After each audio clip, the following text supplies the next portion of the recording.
session now. We have 3 speakers. Each one of them will talk for 15-20 minutes, and then we'll take questions after each presentation. We have Dr. Bassam Fattouh, Dr. Siham Matalla, and Dr. George Jabour. And Dr. Lies Abid will be chairing the session. Thank you.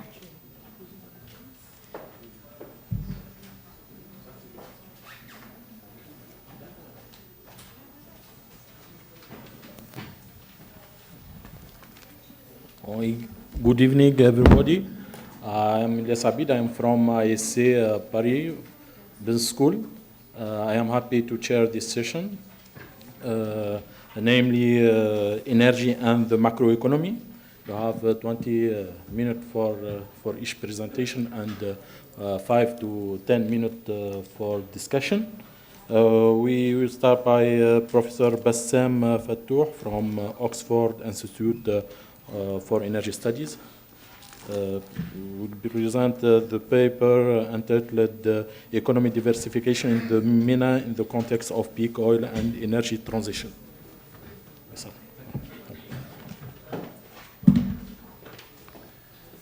Well, again, it gives me a great pleasure to be here at AUB, and I'm delighted, to see so many friends and old friends and new friends.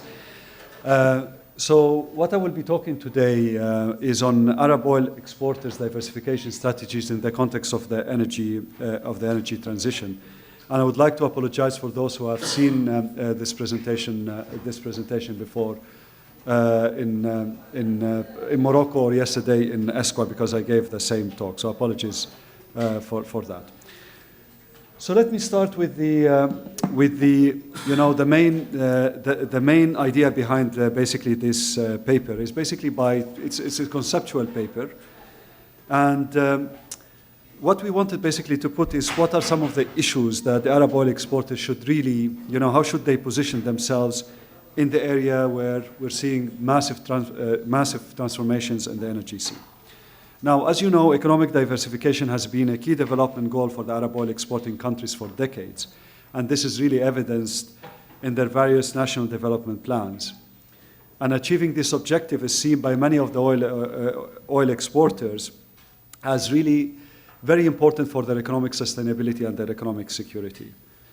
And while some Arab countries have made some good progress in diversifying their economic base, actually, most of indicators of economic complexity, diversity, and export quality all point to the fact that Arab oil exporters are actually still lagging behind other emerging market economies, including commodity exporters in the other regions.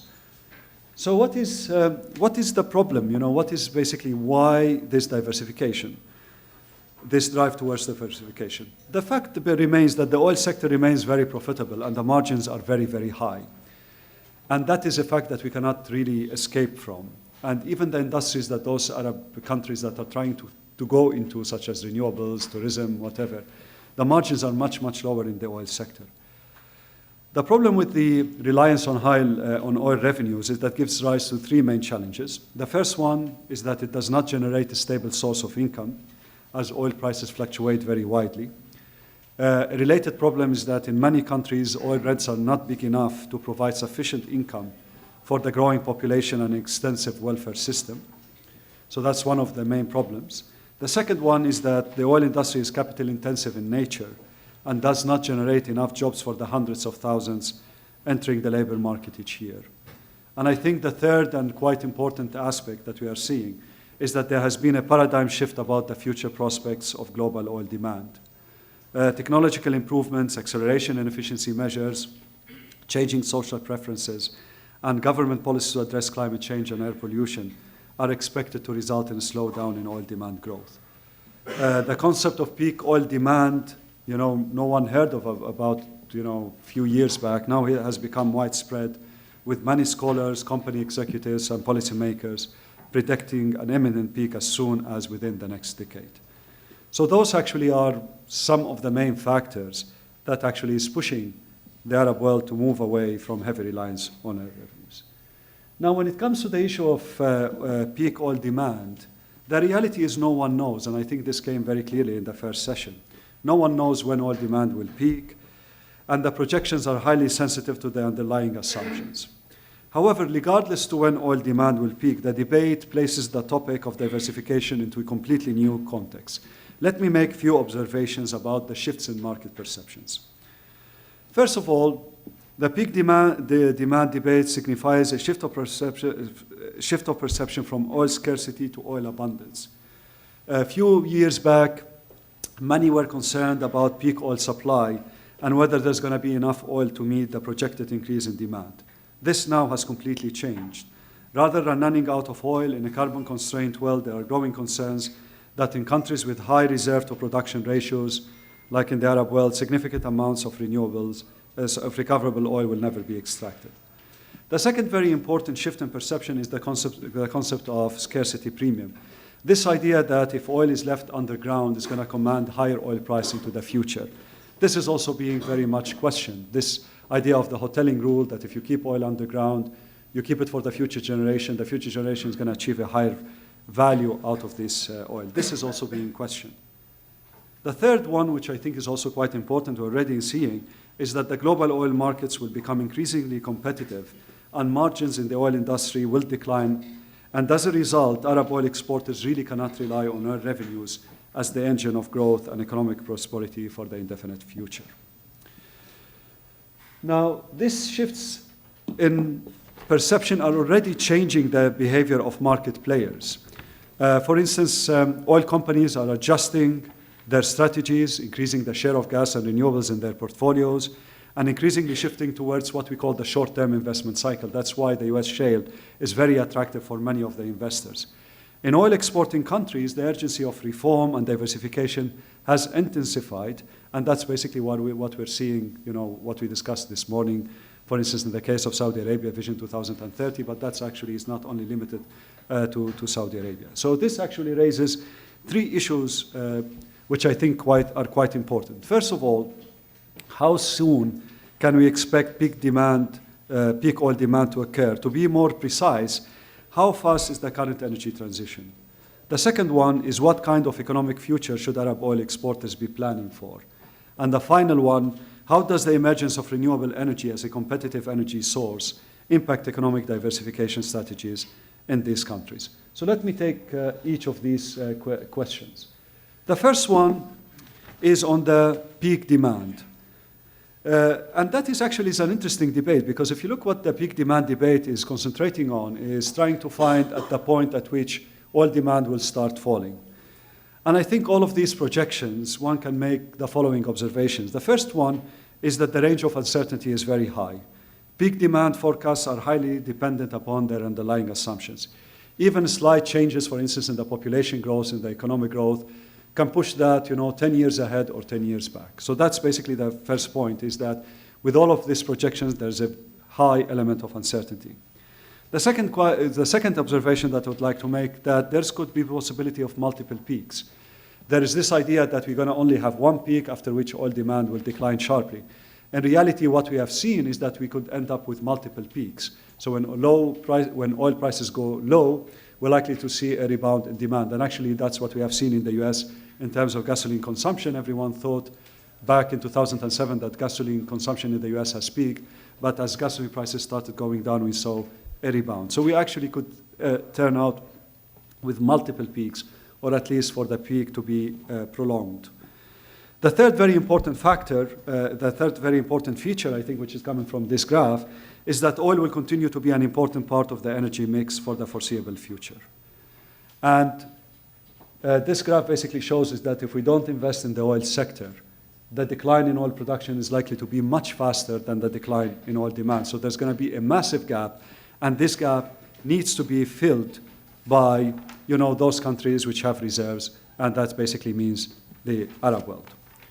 So regarding the last point, I think it's quite important to stress what is driving that last point, this idea that oil demand is not going to fall very sharply. Instead, even if oil demand falls, it's likely to be a gradual slowdown. Now, what is underlying this view is the fact that energy transitions are a very slow process. If you look at historical data, if you look at the evidence of coal, of other energies. Basically, they have not exited the energy mix for even, despite many, many decades. And why is that? Because, of the massive infrastructure built around the fuel, the lock-in and path dependency, the huge sunk cost. There's many factors, basically, which many people believe that the energy transition is likely to be a very, very slow process. Having said that, the possibility of a fast transition cannot entirely be discounted, as the current transition bear characteristics that represent a clear break with the nature of the past transitions. One major difference is that, with this transition, it's being driven as a solution to a problem, which is a climate change. It's a solution to a problem of air pollution, and it's basically very much supported by government policies. And I think that is the main factor which distinguishes this energy transition from past energy transition, is the role of government involvement, and it is basically trying to solve a problem, and that could push the energy transition faster than what we have before. So what one concludes from this is that the speed of energy transition is highly uncertain, and that's basically what Arab oil exporters should adapt to this reality that we're basically operating in a world, or we are entering in a world, where the energy transition is highly uncertain. So how should Arab oil exporters adapt to this energy transition? This is a very difficult and complex question, but whatever strategies they adopt, they should take into account the consolidation of three key global trends, which I think they should try to emphasize and put into their energy strategies. The first one is oil demand is unlikely to increase strongly over the next 2 decades. Government oil substitution policies will continue, and what we're likely to see that oil demand growth will likely to slow down, even in non-OECD. The second one is that the large investments will continue to be needed in the oil sector to fill the investment, to fill the gap in supply. Even in the most pessimistic scenarios, we still need something like 75 million barrels per day. And that basically requires massive investment in the oil exporting countries of the Arab world. And that is why I would argue later on that actually the energy sector, the oil and gas sector, is not going anywhere, and it will continue to dominate the political economy of these countries. The third point, which I would like to make as well in that, is that the renewables are at an inflection point, and it's quite important for the Arab oil exporters basically to take advantage and to be part of this transition, where renewables is likely to be playing an important role. I think this is one of the main certainties of the energy transition, is that renewables will likely to play an important role. So let me talk now, since the energy sector, since the oil and gas sector is likely to be part of those economies, and it's not going to go anywhere, because sometimes people basically talk as if we are moving away, that as if the oil sector is a sunset industry. I really don't see it as a sunset industry at all. Instead, what we really need to think is that this oil sector will continue to dominate the economy, but it needs to play a more active role in the diversification process. And how they do that, I think this is basically the challenge. For instance, extending the value chain beyond simply producing crude oil and exporting it to international markets. And that's what we're seeing, some of the developments in the Gulf countries is moving in that direction. Another way is, to foster both backward linkages and forward linkages through local content policies. That's why I think this is an area which is very much under research in the Arab world. How basically to make the oil industry's linkages, both forward and backward, more solid. The third thing which we discussed today is basically, in terms of the oil policy, is how to make sure that oil prices remain actually at a reasonable level that continue to encourage demand.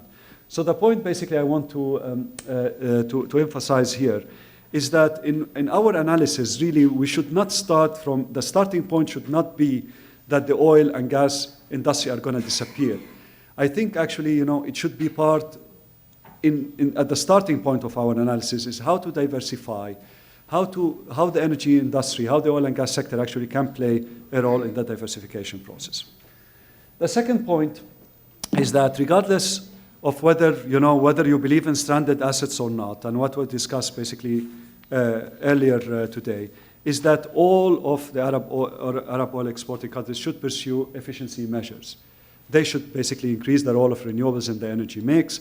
They should increase the gas in the energy mix, introduce efficiency measures, pricing reforms, because actually this is actually needed. This is very, very much needed for the well-functioning of the economy.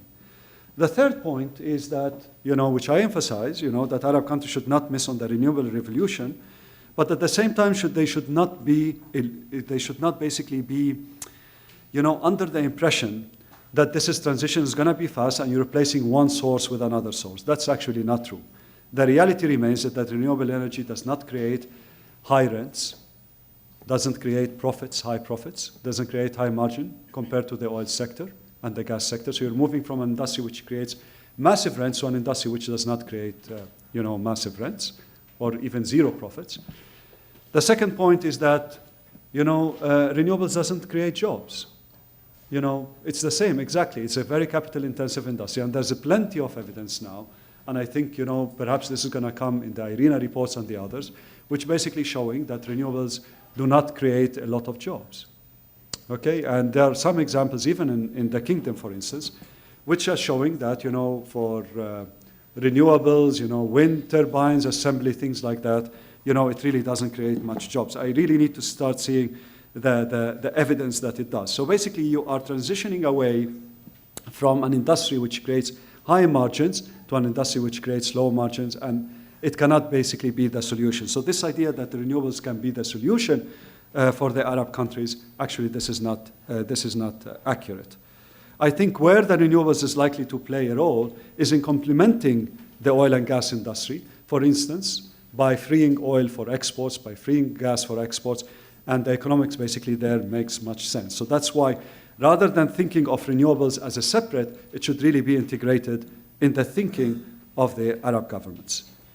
The final point which I would like to make is that oil policy will continue to matter, and this is perhaps related to what we are seeing today.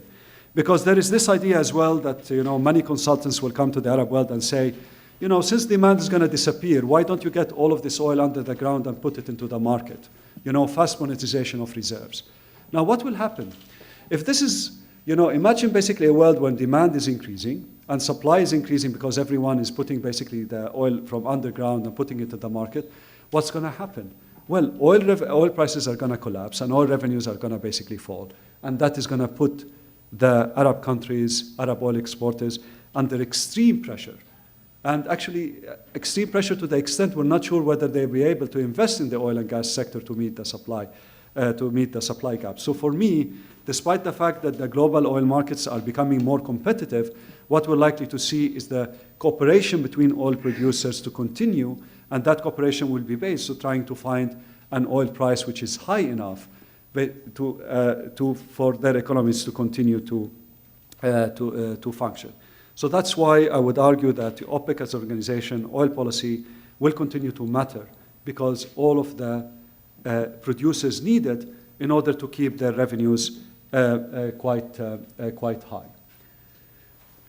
So that brings me to the last point, and that's a very, very, after listening, from the last presentation on the issue of California and what's happening, and that's a point that I would like to emphasize, is that there's a codependence between the economic diversification and the global energy transition. This is a two-way street. The global energy transition is impacting Arab oil exporters. But at the same time, what happens in Arab oil exporters and the way they diversify their economies and how they transition will also impact the global energy transition. And let me give you a couple of examples. For instance, if Arab oil exporters are not successful in their diversification strategies, if they don't transition smoothly, and we're likely to see a lot of instability in the oil market, prices become more volatile, prices become very high, then this is likely to speed the global energy transition. Take the other example, when actually those countries are able to diversify their economies. What type of policies they're likely to pursue? They're likely to pursue fast monetization, and that basically means that oil prices will remain low, because it's not an important part of their income. What this means that actually then oil will play a much more important role in the longer term in the global energy transition. So this is a two-way street. We cannot just basically accept the fact that global energy transition is already impacting our behavior in these governments here, But it's also quite important to emphasize what happens in this part of the world will also influence the global energy transition.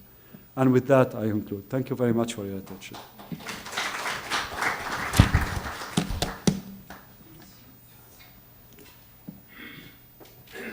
I'll take questions from here, if you don't mind.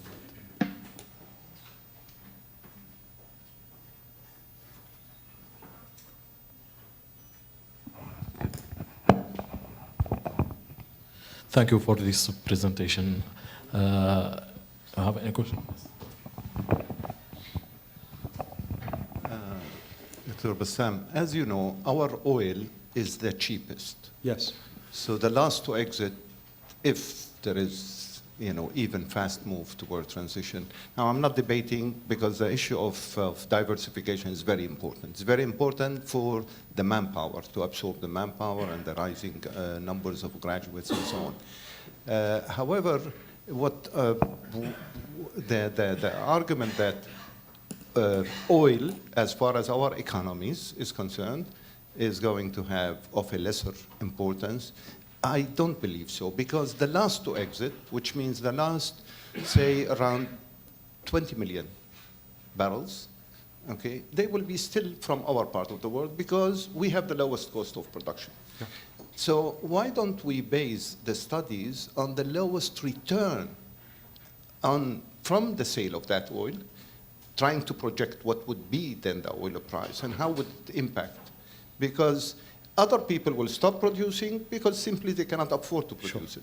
So this would bring stronger arguments then.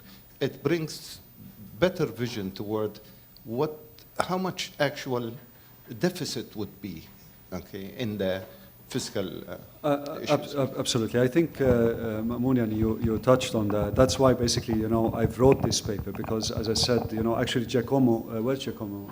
Yeah, he's encouraged me actually to write the paper because he said, I'm reading a lot of these papers and all of these papers starting from the point of view that basically the oil and gas industry is not going to be there and it's going to be basically a declining industry. And we discussed this and we said, on the contrary, the dominance of the oil and gas sector will continue to be there.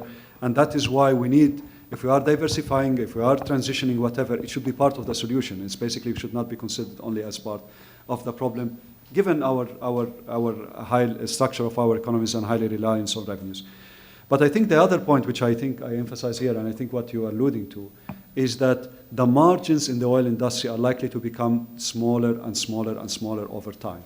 It's going to become a more competitive market, and the margins in the oil industry are going to become smaller.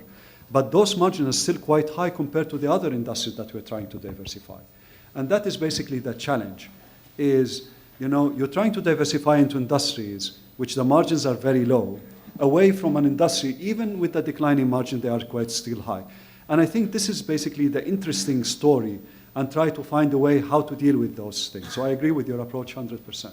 And that's basically what I've been advocating, is to realize that those margins are likely to become thinner, but at the same time realizing that, that they are still quite important and they will likely to continue to be an important part of the political economy of our countries. So that's why, we can basically talk about California, we can talk about other countries, but it's quite important to understand also the rigidities, the structural elements in our economies. We really cannot transition as fast as people want us to do. Yeah. And if we don't transition smoothly, that is actually, it's in our interest for us to transition smoothly. Because what is the best outcome for all of the countries in the region? For them to be properly diversified and to have massive reserve base. Because at this, they can produce as much as they want. And they can crowd out all of the high-cost producers. But unfortunately, we cannot do that because of the realities of our economies. Hello, Tony Harro. I want to ask regarding the point of employment and the employment generated by renewable energy projects or renewable energy business. Yeah. You mentioned that the employment generated by this sector is not significant, while we know from the United Nations reports earlier in 2010, I think around this period, it was, sorry, it was announced or heralded as being a generator of employment and a new business sector that will generate a lot of employment. And also, for example, from our experience in Lebanon that Dr. Joseph Al-Assad mentioned earlier, that there are 125 companies, around 10,000 persons working in the renewable energy sector in Lebanon since inception. And so we need to know really what is absolutely, and that's basically why I always argue that it's very important for the evidence to be there, basically to show that renewables actually can be a massive employment generator. I think let's wait for. I think in a couple of months there's going to be a study by IRENA looking at the generation of employment within the renewables. And I think you will be shocked by some of the results, how little it does basically create jobs. But I think you can take examples, for instance, in terms of the construction, for instance, if you're constructing, take for example, the Shagaya in Kuwait project, which is a massive, renewable project, solar. And during the construction, you create jobs. But for actual operation, you don't need really much. This is all basically, high technology. Osama, how many jobs basically, Photovoltaic, we have only 3 operating the whole thing. Three people operating basically the whole farm, okay? Now, where can jobs basically created? People talk about services, putting things in the panel, whatever, and all of that. I think the evidence is not clear. But certainly, even if it generates jobs, it's not going to basically be solving the employment problem for the many of the MENA region. Well, that's another example, I think, from Saudi Arabia as well, because what happens, if you only do the assembly plants, those assembly plants are capital intensive, but actually they don't generate much jobs as well. Okay? So the evidence, we should not take it for granted that the evidence is there that renewables generates massive jobs and whatever. It's not true. It's very possible that if you go through the petrochemical chain and you establish industrial parks, like what they're doing in Saudi Arabia, actually you can generate more jobs that way. Okay, so we have taken basically away that the oil sector oil gas sector don't create jobs and renewables creates all the jobs. I think no, the debate needs really to be balanced. Okay. Thank you, Bassam. I was given the, all right, the mic. But I agree with your overall assessment about peak oil demand. But I think it's a scenario that the policymaker has to incorporate in one of their scenarios. We cannot ignore the fact that there are lots of things happening. They will be slow and so on, but this is a scenario that has to be taken. So we cannot be complacent about this. And I also agree with you that, and with Ma'moon, that our countries with the lowest cost is true. But if there is a peak oil demand and there is a decline, the rent element will be less than what it is today. Yes. Because now the rent is high for our countries because you've got all those high cost entrants, but the rent, there will be some pressure on the rent. And the third point on that, peak oil demand, the good thing is that our countries are not overreacting to the prospect or the eventuality of peak oil demand. They're not overreacting and overproducing, so to speak. That is a barrel of oil overground worth more than the one underground. So this is at least on the policy side, I agree with you on this. Thank you. Majid, I agree with you that already there have been massive shift in perception, even if the energy transition, if you look at the oil demand in the last few years, it has been growing above historical averages. But the shifts in perceptions, the way that companies are shifting their portfolios towards renewables, gas, and this is already happening.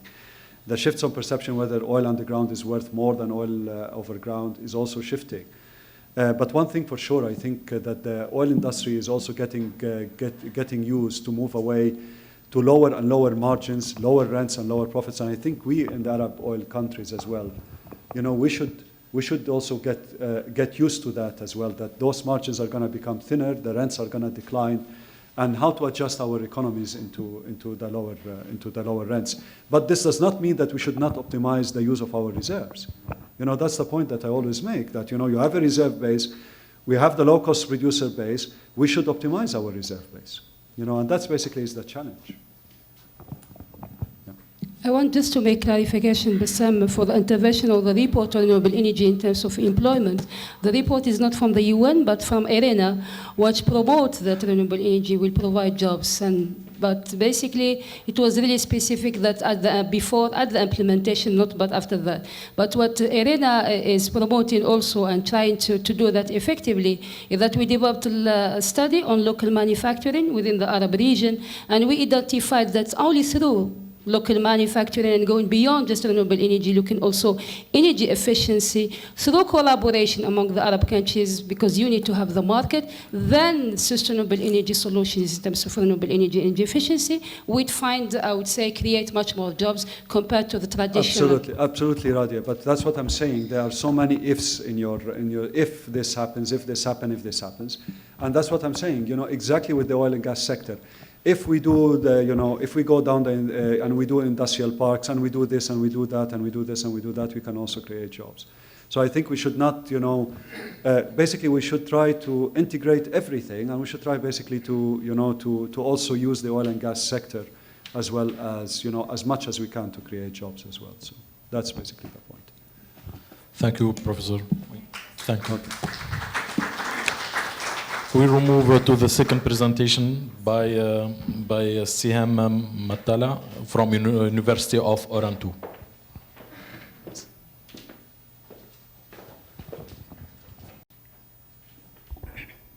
So peace be upon you, ladies and gentlemen. It's a great honor for me to be here. And I would like to thank the organizing committee for inviting us to participate in this great conference. Today, I'll present a paper about economic diversification, MENA oil exporters, what about the main binding constraints facing this process. So the governance natural resources nexus has been intensely debated in recent decades. And many economists have highlighted the intrinsic role played by good governance and institutions in escaping the resource curse. And in fact, the institutional frailty is a troubling truth behind the synchronization of natural resources. And because it ensures that natural resource rents will be misguided and misused in unproductive activities rather than in productive directions. And there are some examples. For example, some countries, some natural resource-rich countries like Norway and Botswana have harnessed their natural resource rents to generate robust and sustainable economic growth. And this shows the wisdom of insisting first and foremost on stepping up institutional reforms and building up good governance that is the way out of the resource curse. And it's worthwhile to note that stability and democracy have arisen in Norway before discovery of oil. Also, Botswana has successfully managed to escape the resource curse by enforcing property rights and enhancing good governance. But what will we see if we change the view and angle and turn the spyglass towards oil-abundant MENA countries? In fact, MENA oil exporters, heavily dependent on oil export revenues, are vulnerable to the triple whammy of falling oil prices, expenditure cutback, and sluggish growth. And this situation, combined with unchanged spending, will cause the budget surplus in some countries to dwindle. And of course, other countries, especially those with insufficient fiscal buffers, will not be denied a galloping budget deficit. And unfortunately, besides the looming problem of the resource curse, the plunge in oil prices may not leave policymakers elbow room for maneuver, and this could be the straw that breaks the camel's back. And the deep roots of today's emergency situation can be revealed with a glance back at this country's governance and institutional tissue. For this purpose, this paper aims to unearth very interesting aspects of this situation. It aims, on the one hand, to test the impact of oil rents on economic growth and examine the main symptoms of the resource curse phenomenon in MENA oil exporters, and on the other hand, to investigate the role of good governance in avoiding the resource curse and in turning oil rents into a tool for economic diversification in MENA oil exporters, over the period 1996 to 2017. Therefore, the present paper is divided into the following 5 sections. And now we move on to the section number 2, which presents a theoretical and empirical review on resource curves and good governance and the links with economic growth. So first, the natural resource trap. How much do governance and institutions matter? So the problem lies not in the resource abundance, but in the way of managing resource rents and the ability of policymakers to establish the appropriate institutional environment and implement growth-promoting policies.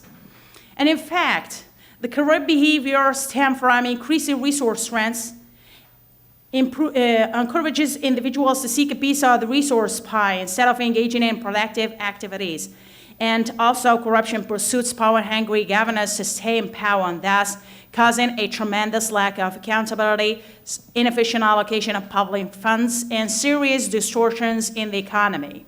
But in contrast, a strong institutional basis can preserve resource-rich countries from the ravenous behavior of politicians who make no effort to improve institutions that can regulate private sector activities and curb rent-seeking activities.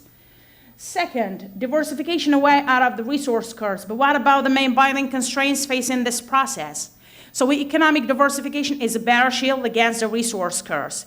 It is the process by which natural resource-rich countries can counteract instability and escape the worldwide slump in resource prices. But since it is evident that diversification can entail substantial benefits, so why don't, for example, many oil exporters diversify more?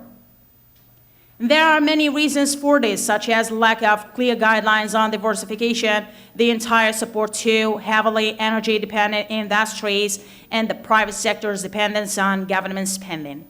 Perhaps the answer is hovering around some political interests, because diversification strategies can exert a serious threat over the seats of power. And it's worthwhile to note that economic diversification requires a burning political desire instead of driving the cost of the process. And third, we have the triptych: good governance, diversification, economic growth is natural resource wealth, bunarabane. So the interaction between resource rents and weak governance can render resource-rich countries financially underdeveloped, lead to imprudent fiscal monetary policies, and thus weakening the foundation on which economic diversification and sustainable economic growth build. And it's worthwhile to note that poor governance contributes to the depletion and degradation of natural resources instead of spending them to lay the basis for economic diversification and sustainable economic growth. But in contrast, the building up of strong or sound institutions is the only mediator that can reconcile the twin goals of diversifying economic activity and yielding benefits from resource abundance. And admittedly, good governance can not only pressure governments to use resource rents wisely in paving the way for fledgling sectors, but also create and maintain a healthy business climate in which these sectors can flourish and make significant contributions to national economies. And it's also worth bearing in mind that governance quality determines whether natural resource wealth turns out to be a boon or a bane for natural resource-rich countries, of course. Now, we move on to the section number 3, which discusses oil rents, economic growth, and good governance in oil-dependent countries. First, the need for setting up precautionary buffers in order to cope with oil price volatility and deal with emergencies is long being felt. But even substantial fiscal buffers can be fully exhausted if oil prices continue to slide. And it's also worth bearing in mind that the composition of fiscal adjustment that matters most for avoiding future bottlenecks reveals a strong tilt towards retrenching to some extent the current spending while maintaining priority social spending. And second, the clear differences in economic growth between GCC countries and non-GCC MENA countries have been heightened by the political turmoil that has spread across several non-GCC MENA countries. And the exhausted fiscal buffers will leave MENA oil exporters with no choice but to expose the card of public spending cuts in order to fend off looming crisis. And this step entails not only decreased investment spending, but also adverse implications for future growth, especially in countries with paralyzed infrastructure. So the alarm bells are ringing. It's the moment of economic diversification, and it's time for private sector job creation, which is a target that oil-abundant countries really want to make happen, but it seems impossible given the current fiscal and security situation in the region. And this is exactly what we should expect if the private sector itself is heavily dependent on government spending. And policies aimed at creating incentives, enhancing skills in line with private sector's needs, and improving business climate may seem far-fetched, but successful experiences of diversification show that they are not. And actually, there are many measures that can be adopted in order to increase or improve economic diversification, such as restraining discretionary spending, phasing out energy subsidies, and intensifying anti-corruption efforts. And third, there is a great deal of variability in governance quality across oil-abundant countries. In fact, GCC countries continue to dominate the top tier of governance scores, while non-GCC countries in red lag behind comparator GCC countries in most, if not all, governance indicators. And for instance, Iraq, Libya, and Yemen score lowest on political stability, government effectiveness, rule of law, and control of corruption. And these factors are most responsible for hamstrung private sector in these countries, whose poor ranking is a crucial indication of where oil wealth can frustrate economic diversification. So without the existence of good governance or sound governance, the private sector-led growth can be sustained or even achieved. And perhaps it is not surprising that keeping the status quo is not just a sign of the ceaseless triumph of private over public interests, but it may seem rather a stratagem of plundering oil wealth without much fuss. And now I'll move to the section number 4, which introduces data and analyzes the empirical results. So as I said before, this paper aims on the one hand to test the impact of oil rents on economic growth and examine the main symptoms of the resource curse phenomenon, and on the other hand to investigate the role of good governance in avoiding the resource curse and in turning oil rents into a tool for economic diversification. And this time period has been chosen on the basis of data availability for the following variables. First, we have GDP, oil rents, agriculture, industry, services, diversification, governance index, which is calculated as a simple average of the following 6 worldwide governance indicators. First, we have political voice and accountability, political stability, government effectiveness, regulatory quality, rule of law, and control of corruption. This can be seen in the column A. MENA oil exporters' economic growth appears to be strongly and positively affected or influenced by oil rents that can serve as a crucial funding source for many other sectors. And the column B reveals that some explanatory variables like agriculture, industry, and services have insignificant coefficients with unexpected signs. And this can be explained by the fact that the oil sector leaves no room for investing in the other non-oil sectors. And the column C indicates that oil rents exerts a significant and positive impact on economic diversification. In other words, higher oil rents lead to poor economic diversification, since a high diversification score indicates a low level of economic diversification. Because oil rents encourage individuals to seek a piece of the resource pie instead of engaging in productive activities, and they are strong enough to keep the doors locked in front of diversification strategies. And the column F shows that shows a negative association between oil rents and governance index, highlighting the fact that the great dependence on oil rents generates a poor governance framework, which in turn frustrates efforts at economic diversification in oil-abundant countries. So on the basis of these results, MENA oil exporters have been diagnosed with resource curse. And in order to investigate the role of good governance in avoiding resource curse and in turning oil rents into a tool for economic diversification, we estimated several models in which each governance indicator was analyzed separately for avoiding the problems of interdependence between governance indicators. This can be seen in the column A. Economic diversification appears to be strongly and negatively influenced by governance index. In other words, high governance leads to higher diversification, since a high diversification score indicates a low level of economic diversification. And it's worthwhile to know that good governance is a key ingredient in the diversification recipe.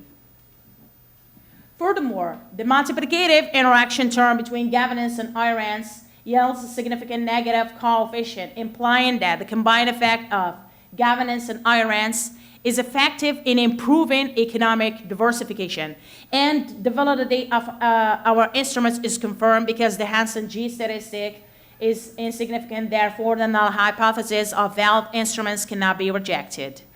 And as shown in the other columns, the governance index is broken down into 6 indicators in order to figure out which of these indicators matter the most for economic diversification.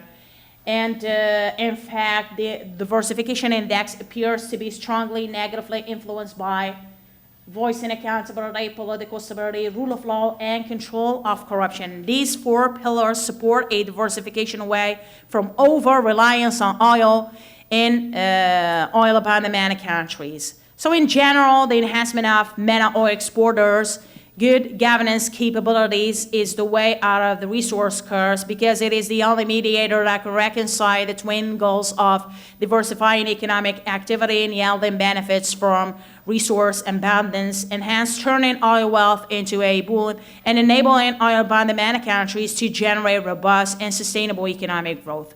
And finally, as a conclusion, I can say that MENA oil exporters must change track and ride the wave of economic prosperity by focusing on economic diversification and enhancing good governance.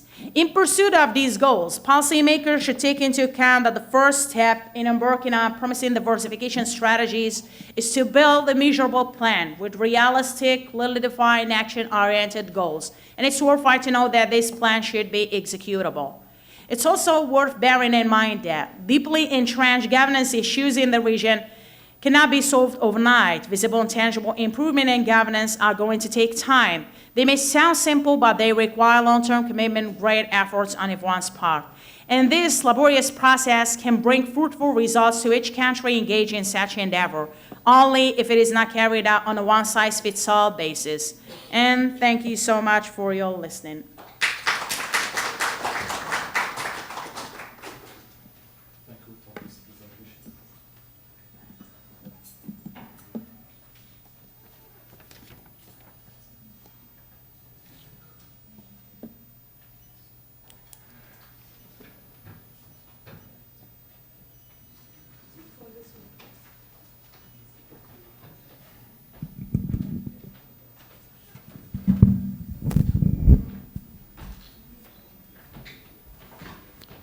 Thank you for this presentation. Any question? Thank you very much for this nice presentation. I have a question about the value of R squared in table with when you estimate FE colon B. You have a very high value of the R squared, 0.94. Maybe it table 2, yes, table 2, yeah. Column B, you have R squared 0.94. I think that is, here we have a problem of homogeneity because you estimate GE and GE oil are there. I think comparing to other value of R squared, this value is very high. Okay, and nice observation. Yes, in fact, but this R squared that you observe is only in one model, because in other models, I found that R squared is just,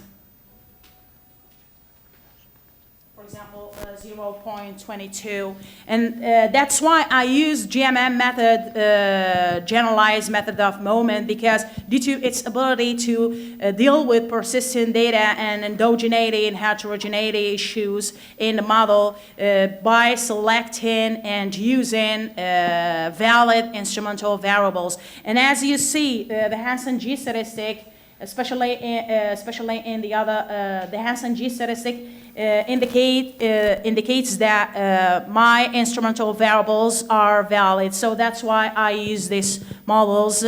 And it is only one model that contains this issue, but the validity of our instruments is confirmed. Yeah. Because the Hansen G statistic is insignificant. But maybe it's better to move to maybe To remove yes, or to add remove, some yes, I other think that is variables. better. Yes, yes, of course. To make homogeneity between the different value of your R squared, I think it's better. Okay, thank you so much. Any question?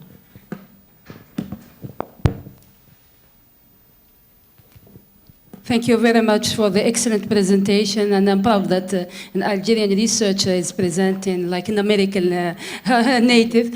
I thought I'm fast, but I found faster than me.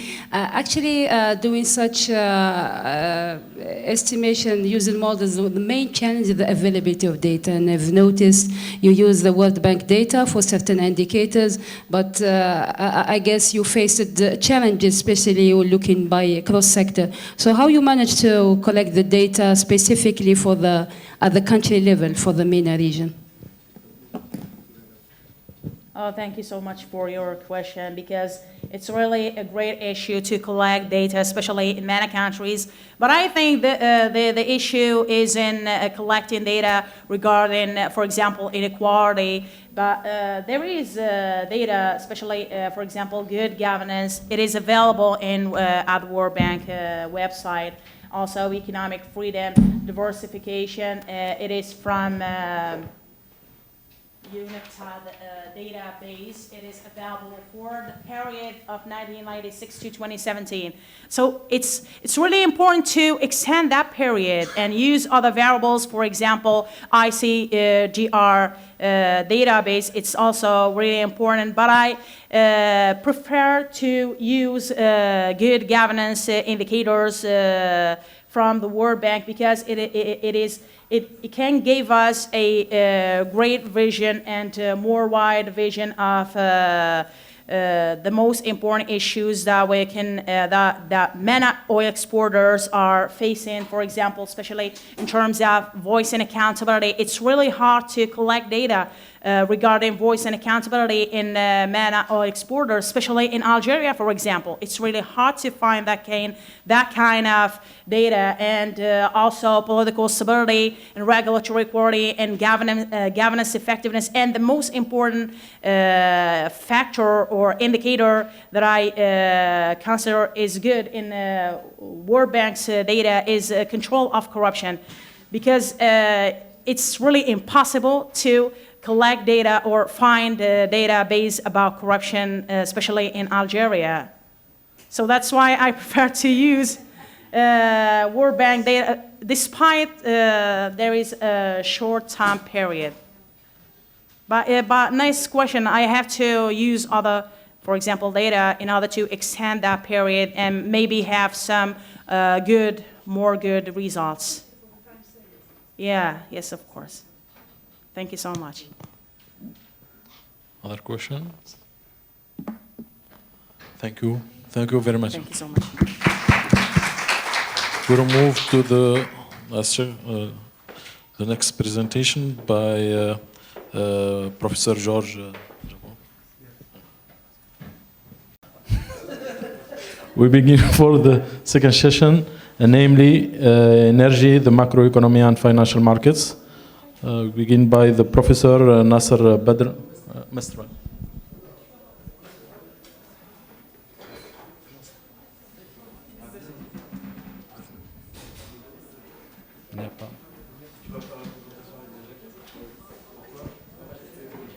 Okay, so shall we start?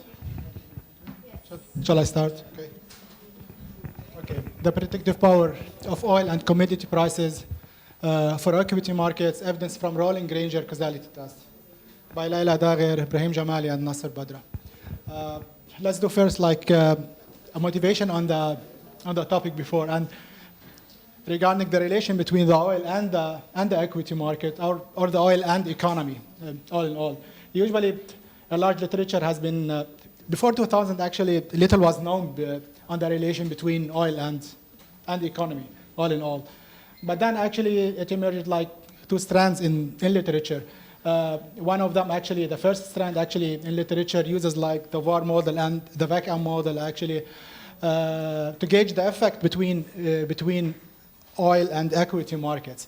Among others, Hamouda and Choi, Jones and Cole, Kilian and Park, and Miller and Ratti.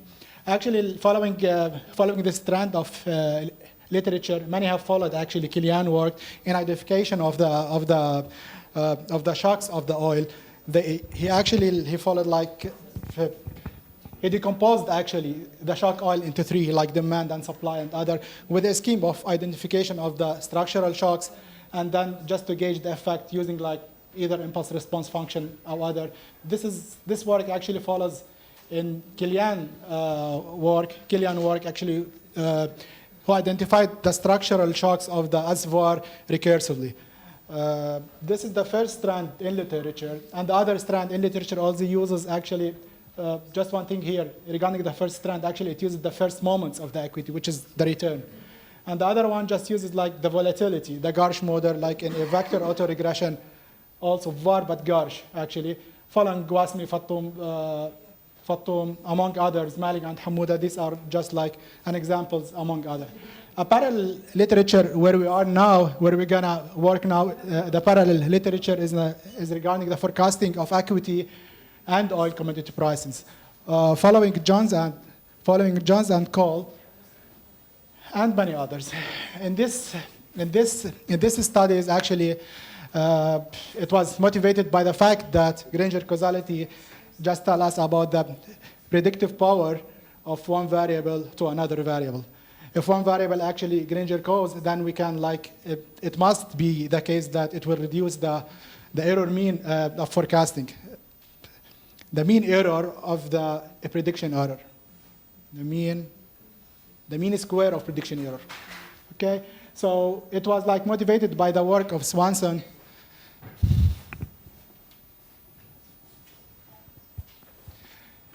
It was motivated by the work of Swanson and Swanson et al. 2003. So the goal or the theme of the paper is to examine the predictive ability of oil and commodity prices for equity markets in 4 countries.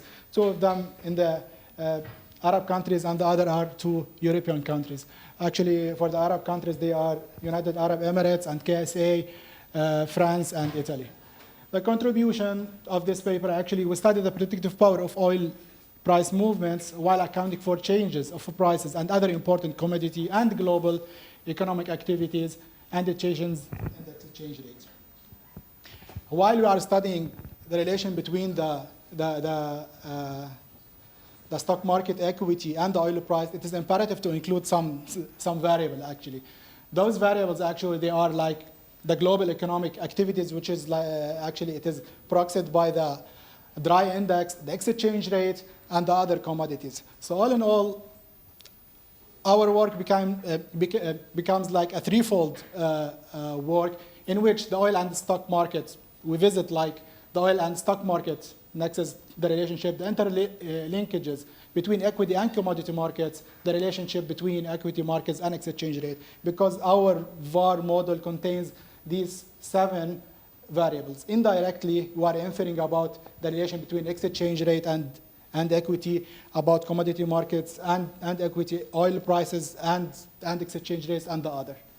So the fact that commodity and equity prices are driven by a common economic factor, which is actually have been documented in the literature, following like, of which like Dbouk and Jamali, because it's as closer here actually in the MENA region, commodity and oil price changes can be useful predictors for equity returns. So motivated by this like literature, we go and fit like VAR model. This is just like a recap regarding the model itself and why we included like regarding the omitted variable bias here. Leopold like actually chose like the omission of the important variable leads to invalid inference. So this is why we added like the exchange rate and other commodity. Although actually it will reduce the power of because the degrees of freedom will be less, and we are going far beyond like 5 or 6 variable. It is 6 variable. but we were falling back on a big sample, which is like for each and every window, it is like 600. So our hope just to be like consistency was our hope just to get better results, and this is the case in our paper. This is there is a list of the variable used, the stock market returns, Brent oil changes, gold prices, copper prices changes, silver prices changes, dry Baltic dry index, and exchange rate changes. All the variable actually were expressed in differences except for stock returns, which is the log difference percentage changes. That's it. That is percentage changes. Maybe this will appear later in the paper, but actually it follows as we are going through. Granger causality, is expected to be time varying, of course, because the relation. This has been like documented in many studies before, even in Kilian and other. They documented like the dynamic relationship between oil and economic activity has been changing over time.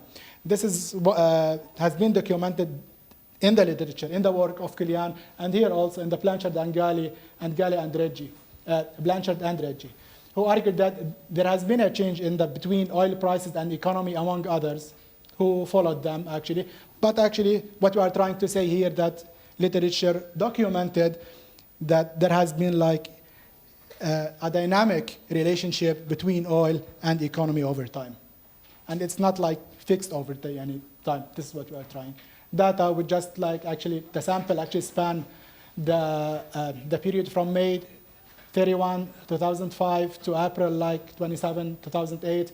Total observation is 3,369 observations.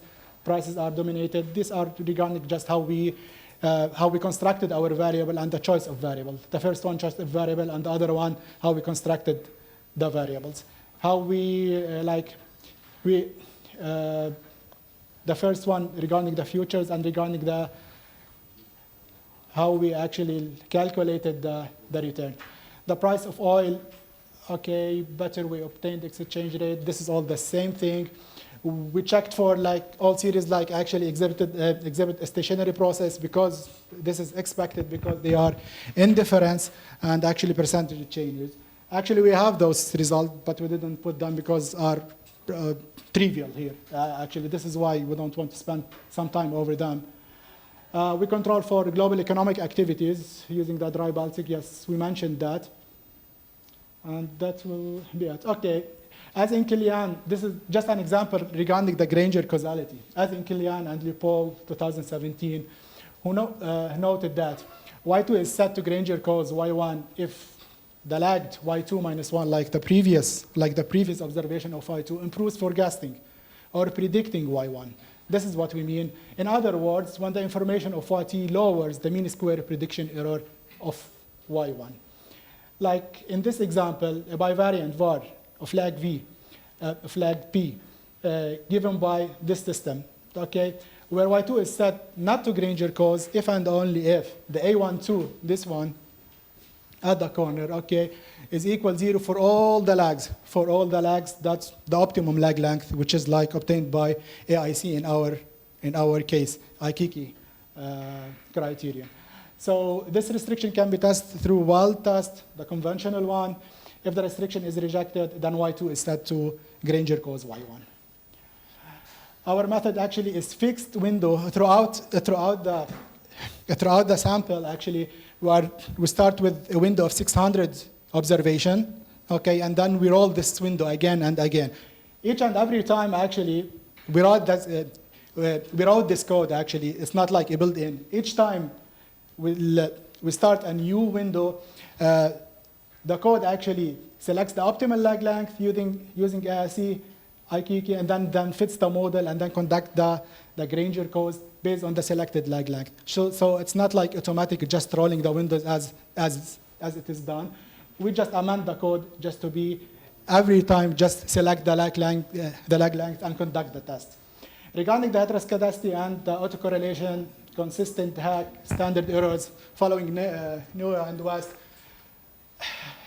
we selected actually we use this estimator for the variance covariance matrix because we suspected of that autocorrelation, and actually it is sensible to assume this daily data and stuff like that, which is like a truncation lag. Okay, the selection of the lag, it is automatic by the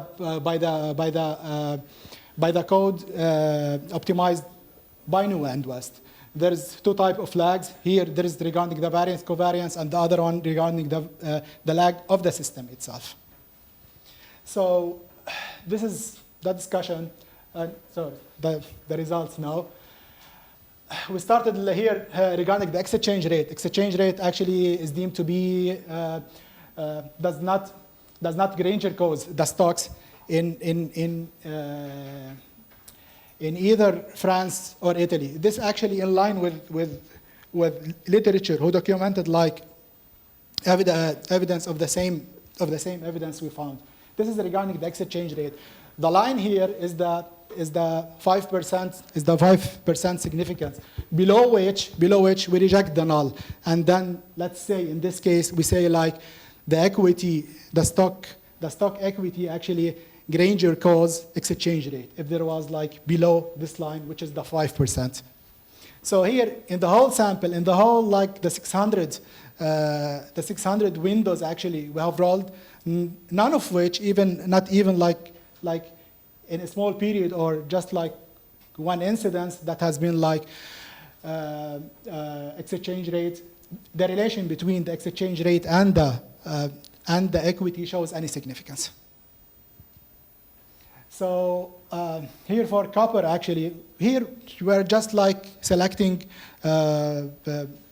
like arbitrary, just only for the importance of the result we got. In the first case, we got like exchange rate and does not affect like equity returns. And here, copper do affect actually the returns in the Arab region, in the UAE, and in the Saudi Arabia. This is regarding the commodity, and the first one regarding the exchange rate. Now I will recap later when we go on regarding the result. Here the oil. We talked about the exchange rate, the commodities. The commodities nothing like of paramount importance except for the copper. Granger cause the stock markets in both in UAE and KSA.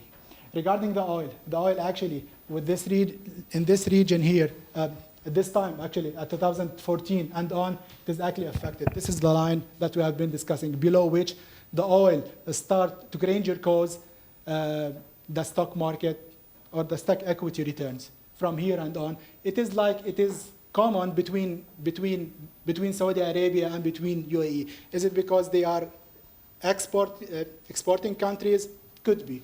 Is it because they are driven by the same variable? Also could be.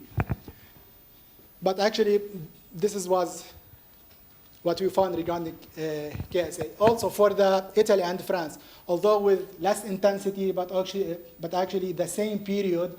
The same periods actually indicate the same thing. Here, this is what we have been saying, like before, there was not that much like causality between the oil and the stock returns. Here, actually, in 2014, maybe because of volatility or reducing oil prices, maybe it becomes significant.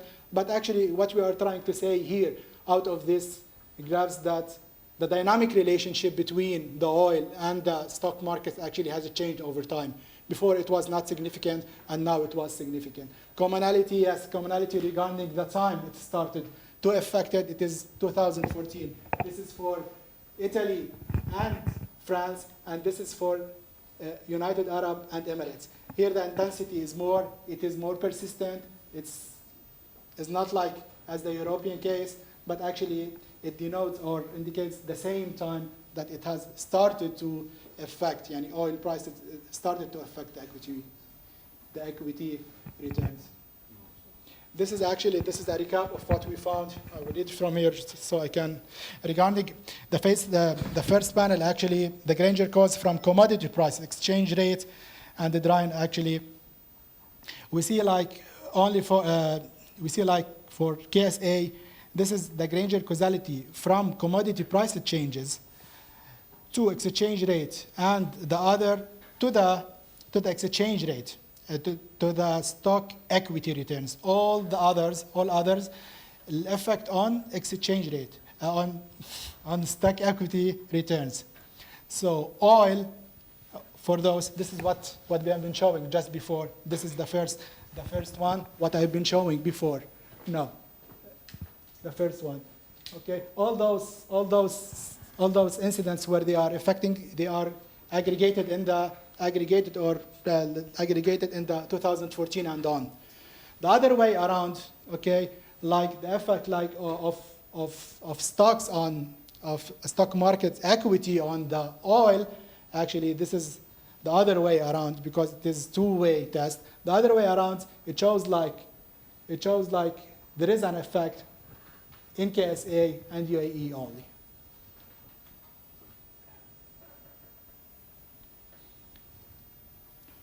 Okay. With the exception, I'm trying here to recap, with the exception of copper, our finding indicate a very weak evidence of any causality between metal and stock, like the silver and the gold. Similarly, the BDI actually, which is proxies the global economic activity, does not affect the stock return, the equity returns actually. The evidence for gold and silver are consistent with the safe haven and hedging properties because they are not affected by oil decreases or increases. So when it does not Granger cause them, so it means like it does not respond to their variation. So that's why we call it like a safe haven in this. Exchange rate does not predict stock returns, but some evidence in the opposite direction for France and Italy. The other way around, like exchange rate does not affect stock, but stock actually here for the case of France and Italy. And actually it has been like documented, this one, the same thing, it was documented in the literature that there is a causality running from the stock return to the exchange rate only for France and Italy, and this is what we came up with, the same thing, aligned with the literature. Since 2014, this is what we are trying to say. This denotes actually the starting of a strong evidence of oil price changes on returns in the market, like oil price changes, Granger cause returns in all markets, but especially in the Arab countries because it is more persistent. But actually, it is in all of the markets. There is a commodity. There is a commonality in the period. This is, as we discussed it before, which is 2014 and on, and before it, there was the relationship was that the causality was null, was zero. This might imply that there is a common factor driving equity and returns in the oil changes. Here we have actually to go over again the work of Dufour. I think it could be one of the answers because we have been here testing for Granger causality for one step ahead. Dufour said it could be the relation between two variables. It could be indirect, for the next period. A variable X does not affect variable Y, but it would affect it in the period beyond it, in the other one. So it could be. This one, we didn't actually study it, is beyond the scope of the paper actually, but it could be. This is one of the reasons, this is why we got these results. But all in all, we have several conclusions that are coincides with the literature and with the findings in the literature. Okay, concluding remarks. We examine, this is just a recap again, we examine the Granger causality between the price changes of copper, silver, gold, exchange rate, BDI, changes, and equity returns in a 7-variant VAR. Our testing methodology relies on rolling window as we discussed before. Our finding indicates that copper is an important predictor of stock markets in 2 Arab countries, in the UAE and KSA, but not in the European countries. Our results also indicate that oil prices Granger caused equity market across all 4 countries under consideration, starting in 2014 and until the end of the sample. This corresponds to the period of declining oil prices. Our finding corroborates previous results, showing that stock returns, Granger caused exchange rate returns for the developed markets, France and Italy. This is what we have been saying that, but not the other way around. And also in the Arab markets, actually, this effect was not like actually documented, only for France and Italy. And it has been like documented in the literature, some findings of this essence. Our findings imply that oil price changes are imperative or important in any stock return forecasting exercise since 2014. And excuse me, I just hear maybe actually, I misinterpret the table here. The panel B, Granger causality from stock to the other one, and the first one is the other way around. All variables on stock for the panel 1, and the other one from stock to all other variables. So I made a mistake, I just like here. Thank you. Any questions? Thank you. Thank you very much. Thank you for this presentation. Any question? Thank you. I think I missed why you chose metals like copper, silver, and gold. And you didn't look at the relationship between the price of oil and, say, commodities. So, for example, oil is used in fertilizers. Oil is used in petroleum to plow a field. Oil is used in all of the aspects of agriculture. And it would seem to me that there would be a more direct relationship if you're looking at impacts on people and global markets rather than just the market itself. So, ma'am, actually, you are suggesting for including what variables, just to understand your question? Commodity variables, soybeans, wheat, Okay. stuff that you need oil, to really produce. Certainly you need oil to dig for gold, silver, and copper, and those are rare-ish minerals, and so there's a whole set of market variables around those that are separate from oil. But food is very closely related to oil, so I don't quite understand why you chose those.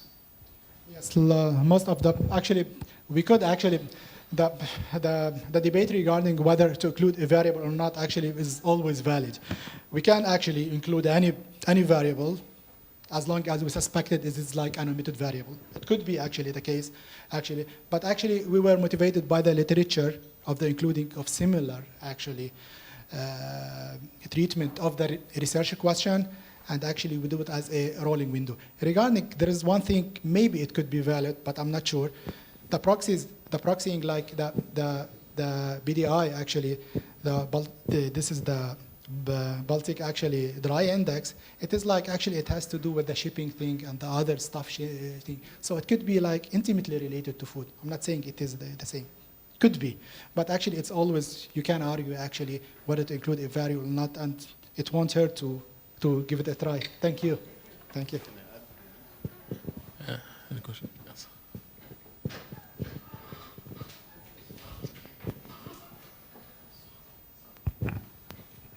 Okay, so just a quick question regarding the sample period. So are there any particular reason why you picked to start your sample from 2005 all the way to 2018? Availability of data. Data availability, so. This is the maximum that we can get. We actually repeatedly actually updated the sample until we get like actually the most that we can have. Okay. The only but there is no is actually specific actually. Specific reason. Yes. Why? Yes. So you For started picking. in 2005 because that's the oldest possible data Yes, that you can exactly. obtain. Exactly. The only concern is that because you have 2 years of financial crisis, which could possibly play a role in changing your result. Probably it could be worse to do like a robustness check. We did that, but I didn't include it here. Child test and other. You started yes, the yes. I should have like include them. You're right. It's good to. Yes, just to present, but actually I was afraid just to actually run over my time and actually but So the results are you were right. insensitive. So Usually the structural break are just we do it like at the first like as just like preliminarily before just doing anything, because actually if there is a structural break also the unit root test won't show like actually stationary, because there will be a jump on in the series. Actually it will be reflected, but you were right. All right.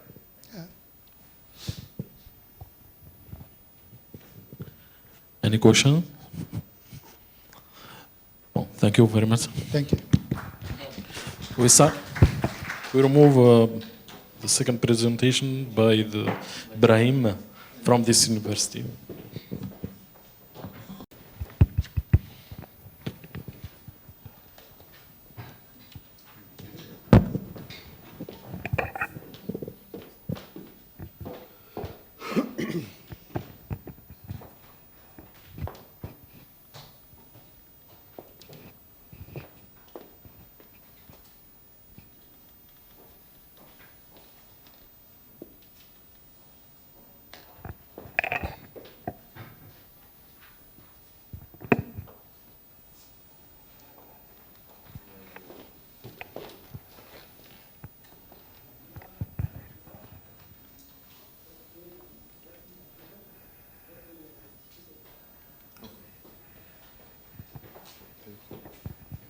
Okay, so thank you for being here late in the afternoon.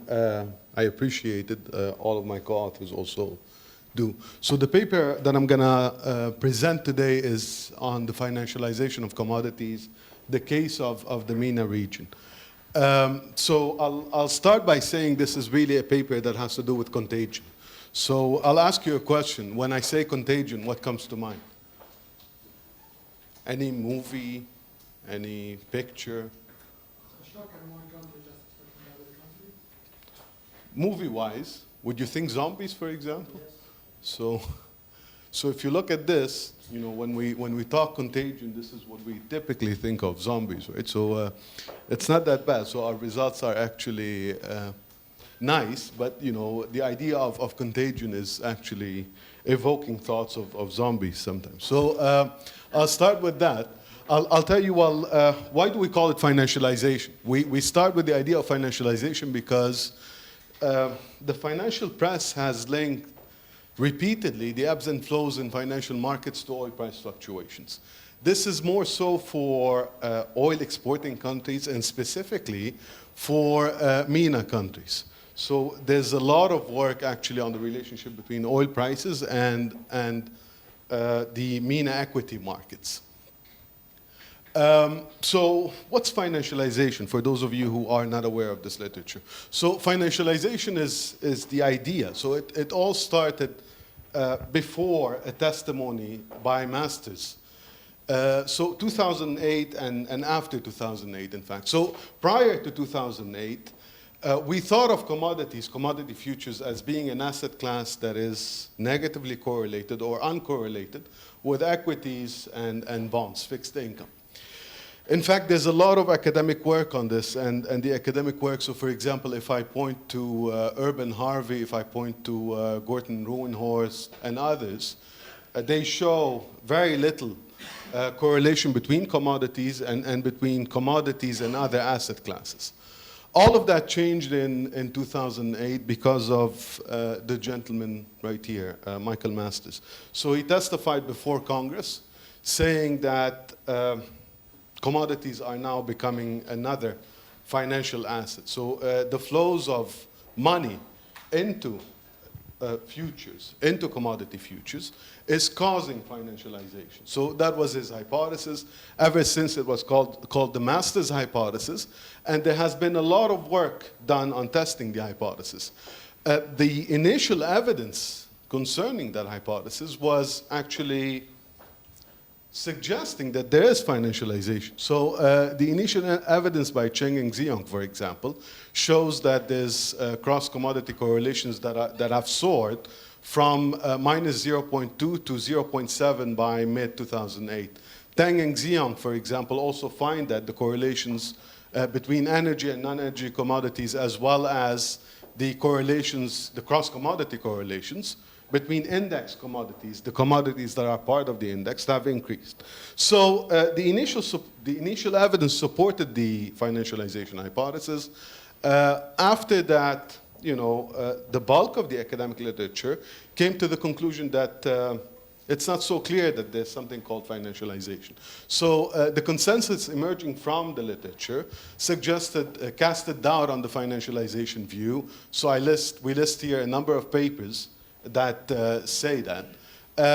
So the existing studies also view the empirical evidence ascribing the increase in the cross-commodity correlations and the correlations between commodities and other asset classes to financialization with skepticism. So it's argued that, I'll just simplify this and tell you what the argument is. It's argued that because commodity index traders are long-only investors, they cannot be blamed for actually making commodities a financial asset and for increasing the correlations. So we start with this. We start from the idea of financialization, and then we say whether there is financialization or there isn't financialization. The fact that MENA countries, specifically the oil exporters and even the oil importers, so MENA countries are susceptible to oil price fluctuations. So whether we do have financialization or not, there will be an important role for oil, and I'm going to talk about gas in a couple of minutes, and gas for the equity returns of the MENA region. So we build on previous work, specifically by Zhang, Chevalier, and Ghezmi Abid Kriti, and Chevalier. And this paper looks at fluctuations between the price of oil and the MENA equity market. Specifically, we're going to look at contagion within a very defined model. So we augment the model of Ghezmi, Abid Kriti, and Chevalier by adding gas prices, and I'm going to mention why we add gas prices. What is our contribution? Our contribution is the following, where this is the first study to examine contagion effect from oil price fluctuations to MENA equity returns. Also, this is the first study to assess the role of natural gas in amplifying or dampening the contagion effect from oil to MENA equity markets. Why gas? I'm gonna mention that in a couple of minutes as well. So I'll just preview the results for you right here. What we do find is strong evidence of contagion effects originating from the US equity market to MENA equity markets. The effect becomes evident when we look at correlations. The role of oil and gas, so oil specifically is found to be significant, gas less so. And with that, this is a preview of our results. We build on a very, very vast literature. So here I'm just basically showing one slide, and you can see there's a vast literature out there looking at the nexus between oil and equity markets. All of these studies do that. So these studies focus on volatility spillovers from oil to equity markets, or in my second list, we have studies looking at contagion effect and looking at whether basically oil shocks are going to spread to equity markets. So long story short, there's a lot of literature that we build on.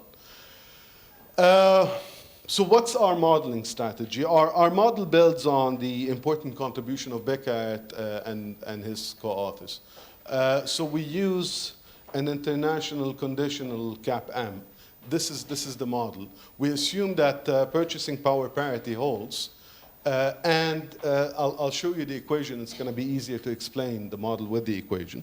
So if you look at the model, we have the return on a given market I, which is one of the MENA markets, that depends on a vector Z, which is a set of instruments.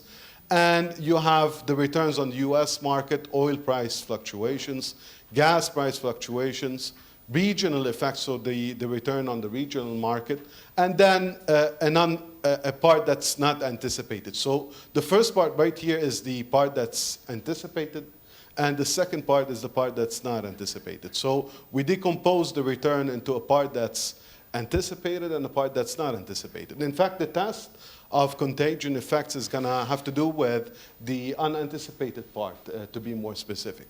So this is our model. So we augment, in fact, the way we can view that is we're augmenting the model of Becker and his co-authors with a number of factors. So I mentioned all of that, so I might as well skip. So this graph, I think, summarizes pretty well what we do. So you can look at contagion as originating from the US. Okay? So the US market is affecting one of the MENA markets, and the effect can go in many different ways. So you have a direct effect, okay, which is the effect that you're seeing right here, or there's an indirect effect. The indirect effect is the return on the US market going through oil and then affecting market I, or going through the regional return. So the US return affecting the regional return, which in turn affects one of the markets that we're looking at. And then there's an effect, another indirect effect from returns in the US to gas to one of the markets in the MENA region. Now, there's an important beta here, an important arrow. So just to go back one slide. So those are the betas, the sensitivities of every one of the returns for our MENA countries to US returns, to oil price fluctuations. So those betas measure the sensitivities. So just to go back to my graph here. So this graph we put in the paper just to say the following. There are direct and indirect effects, and we also say another important point, which is this. There is, in fact, causality running from oil to gas. We test for causality, and we establish causality that runs from oil to gas. Our idea was to put in gas because some of the countries in the region are not only oil exporters, but also gas exporters. And we have in our sample, in fact, Russia, which is both, oil and gas exporting. So we thought right at the beginning of the project that maybe gas can be important in amplifying shocks or dampening shocks. Now, when we test for causality, it turns out that oil price fluctuations Granger cause gas price fluctuations, but not the other way around. So it's a unidirectional causality going from oil to gas. So that's the idea graphically. This slide is just gonna put down in equations what I said to you on the graph. So those are all of the different effects that we're measuring. What is our data? We use monthly observations on all of the following countries. So in fact, we use GCC, Gulf Cooperation Council countries.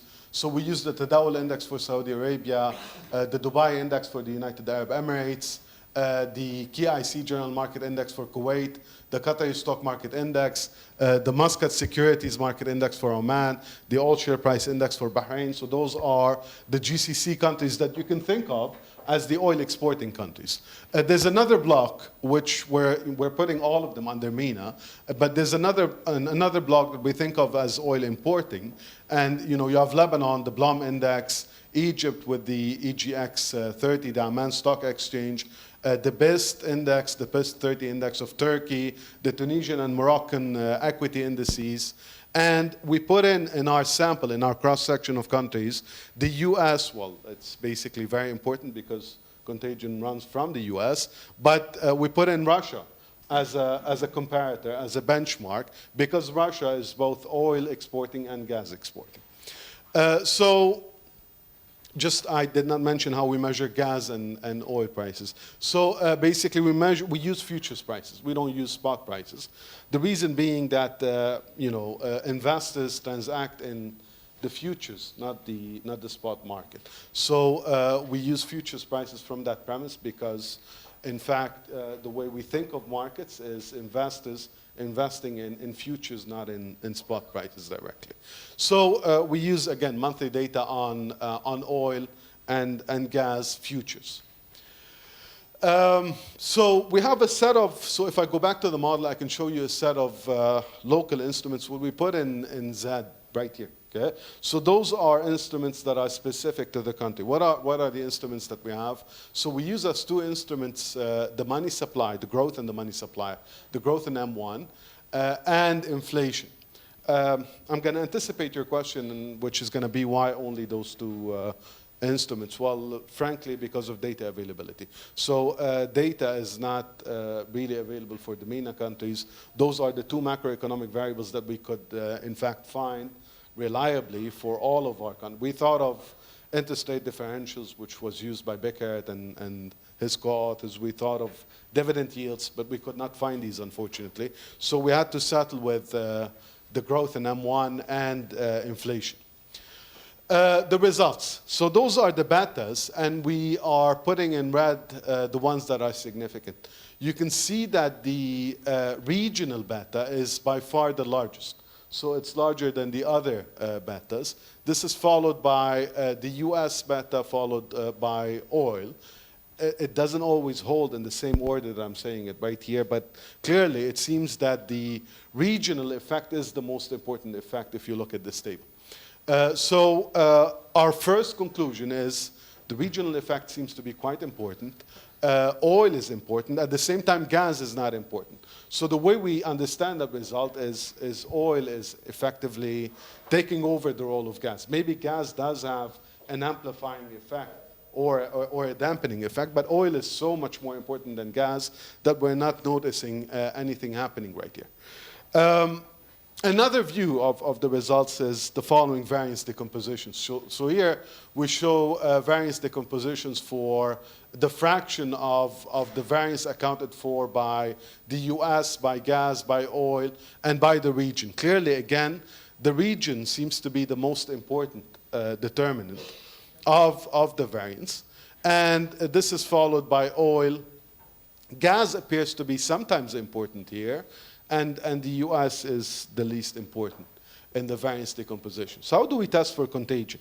So the way we test for all of that is still in the modeling bit. We haven't tested for contagion yet. So how do we test for contagion? We consider the residuals from the model. So if I go back to the model, it's basically my residual from the model.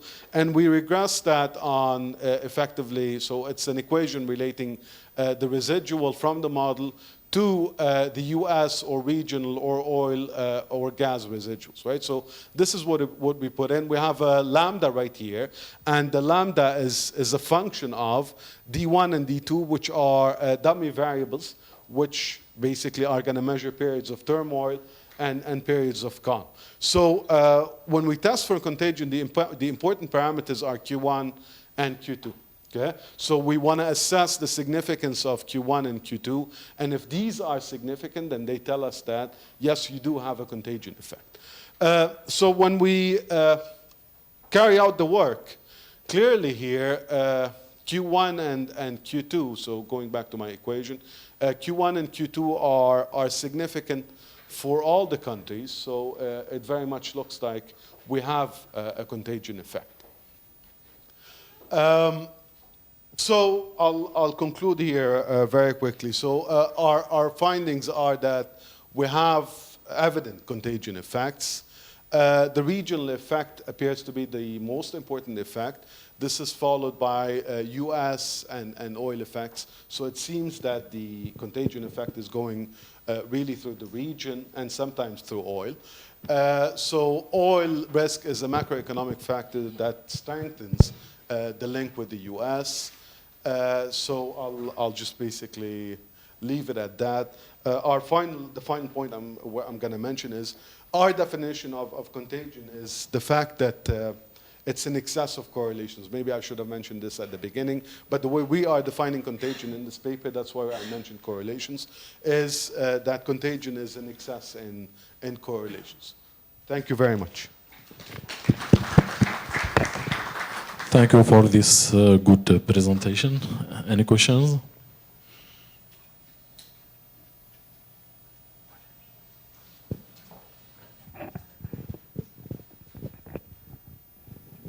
I'm sorry I came in late, but I was just wondering, this data that you're giving us, who uses it? How can we use it? How can it be useful? So the data, our results can be used by policymakers and investors, if you think of it. Right? So from investors. A policymaking perspective, if I'm basically a central bank, I want to understand the drivers of, say, stock markets.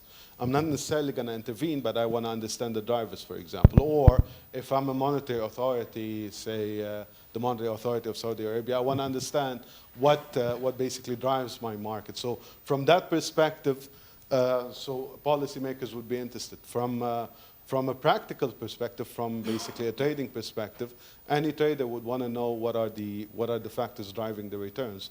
Maybe. So our model is, I'm not going to go back to it, but it's somewhat predictive. So you have variables at time t minus 1 on the right-hand side, and the return at time t. So you might think of it as, it's giving you a heads up that returns, are affected by oil or affected by gas or affected by the U.S. return. Well, oil and gas being very, strategic commodities, they're affected by geopolitics. So the fluctuations are so, unpredictable. Very good. I was just wondering, how can you have you factored that in, or how do you go there? No, we haven't. But that's a very good point. We don't, So I think, another way of saying that is, unless I can figure out where oil and gas are going, I cannot figure out where this is a very, very valid point, right? So that's why we don't do any predictions with the model. We're just trying to explain whether there is a contagion effect or not, and if there is, what is the channel through which it's going. But we're not making any attempt to predict anything. But you're right, if we are looking to predict, then we have to know what makes oil fluctuate, which is a very difficult Mission task. impossible. Mission impossible, exactly.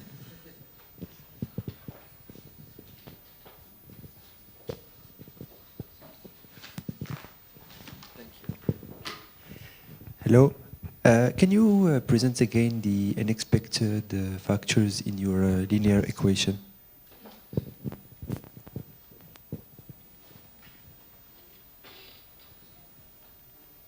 Okay, so this is the expected part, the betas and the instruments, and this is the unexpected part. So the residuals, if you want. Can you explain for each one of them? Well, this is. So basically, there's an unexpected part. So it's basically just, a regression residual, right? Just like any residual, that's the part that is, not explained. I'm going to put it as unexplained. So, but basically here we're defining it as, to be more precise, the part that has to do with the U.S., the part that has to do with oil, gas, and the regional effect, right? So we're basically specifying what we're not able to explain. So the unexplained part is very specific. It's like an error, exactly. So it's basically the part that makes the equality whole. So. Thank you.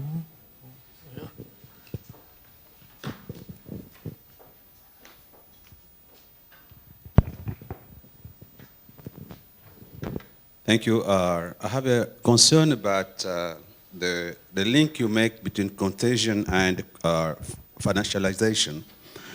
I don't really see how those two things goes, because I would suspect that if there is securitization, the volume would have been changed. I mean, like people will be speculating in those markets. But if you look at your title and what you did, I don't see the two things going together. So. You can think of it going this way. So if there is financialization, then effectively oil is becoming just like any other financial asset. So it's gonna, returns on the U.S. market will affect oil, which in turn will affect, for example, the return. So without that channel, then I'd be missing one part of it. So this is why we're thinking of financialization. So if I say there's no financialization at all, then you can question the very beginning of this whole chain, right? So this is where we're linking the two. Is it possible to look at the trading volume? Does the trading volume has changed? Because obviously a speculator will play a very important role. Yeah, that's a good point. We should look into that. Maybe we can get data on volume. Yeah, that would be a good point. So maybe we can collect data and look at whether we see any changes there, and maybe have it as part of the instruments. Now, the literature doesn't do that, but maybe it's justified there. So we will look into that.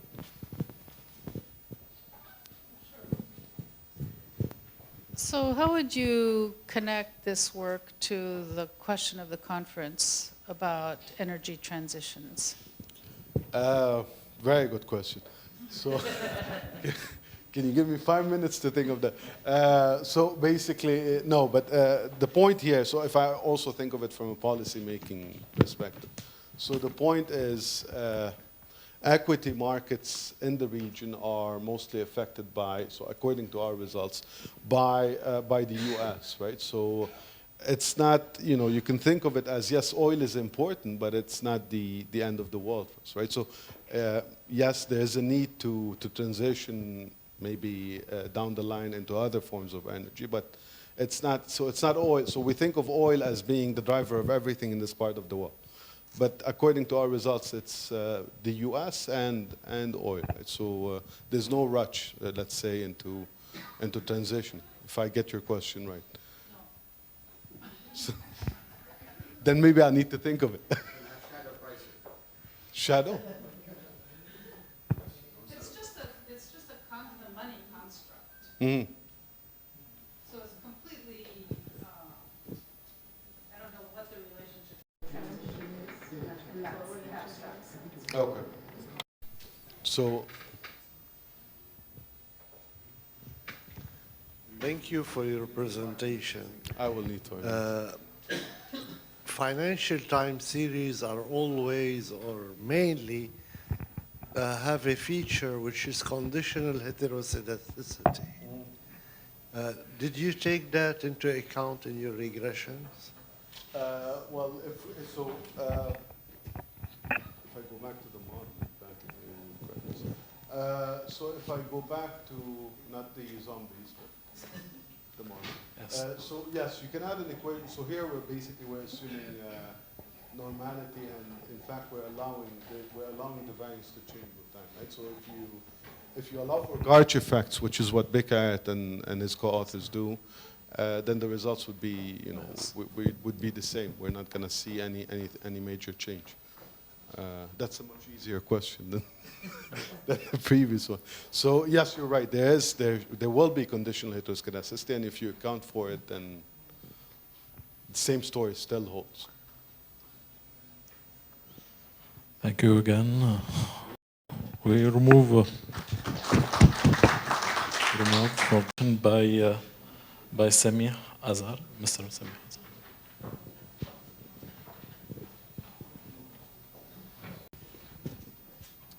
Good evening. I am also, like Dr. Jabour, a finance professor.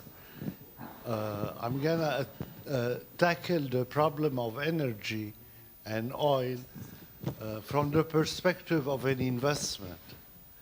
And you know that in finance, we are mostly interested about risk and return. The main purpose of my article is to study the risk of a commodity index which is energy related, which is called the Rogers Energy Commodity Index. I think it is a representative index of the energy related assets.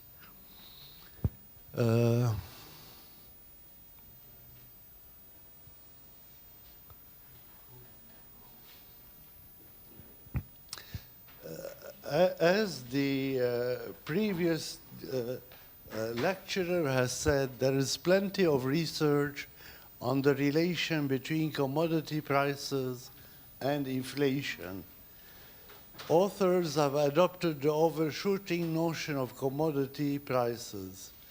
Moreover, there is a vast literature on the forecasting ability of commodity prices and on the relation between commodity prices, the money supply, and the stock market. However, there is very little interest on the portfolio behavior of commodities, except maybe in finding out whether commodities are in general hedges or diversifiers. This paper stands within this niche. A market index is constructed, and the statistical property of this portfolio are studied, with a special stress on the additional portfolio impacts of the energy index on the stock market.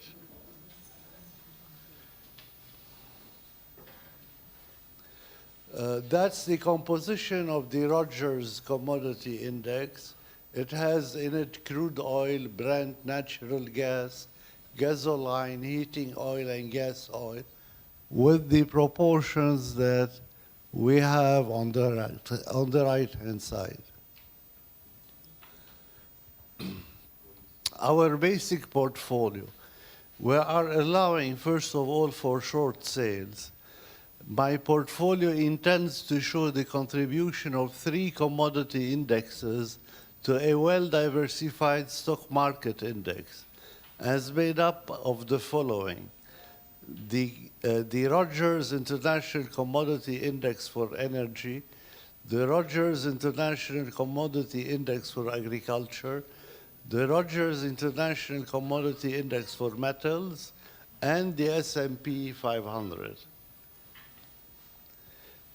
That's the variance-covariance matrix on an annualized relationship. It is in variances, not in standard deviations. The standard deviation of the Standard & Poor is the smallest among all of them. It stands at 16.7%, which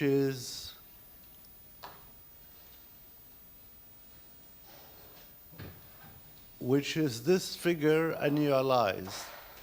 I use a multiplier of 50 on the variance to account for the number of weeks in a year.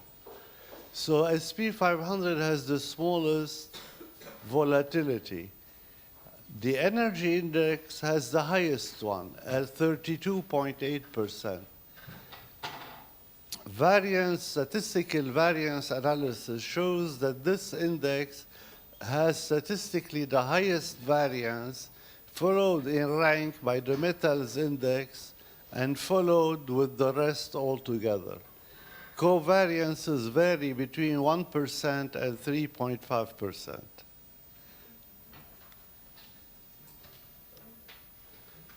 The results, that's the share in the SP 500 as a function of the required rate of return or the expected rate of return.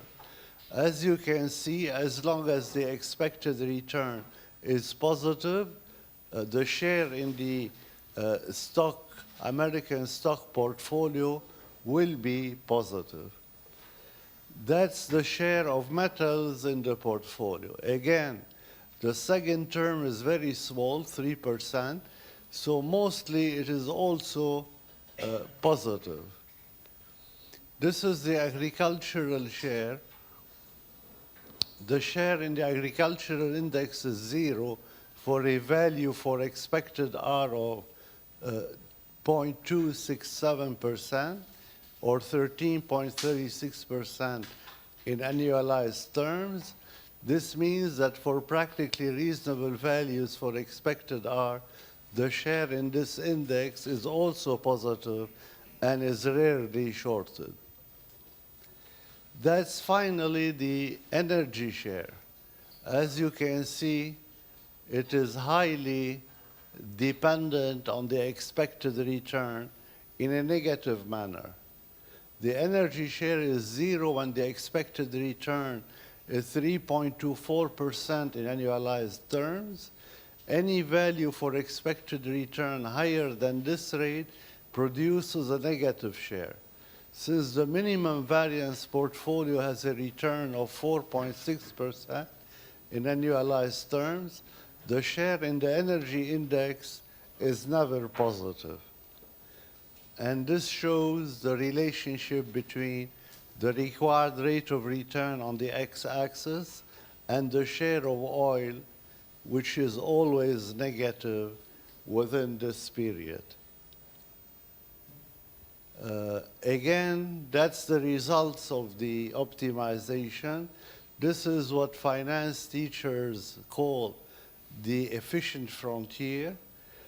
The curve is the efficient frontier. The line is the line tangent to the efficient frontier. The efficient frontier is defined as the best allocation and the best trade-off between variance and expected return that we can find in the portfolio. The variable on the x-axis, as I said, is the variance of the portfolio, and the variable on the y-axis is the expected return. It is a parabola convex to the y-axis. The vertex of this parabola is the minimum variance portfolio, and it has a return of 4.6% in annualized terms and a variance of around 1.94% in annualized terms. The annualized standard deviation is 13.9%. Moving from the vertex of the minimum variance portfolio rightward on the curve,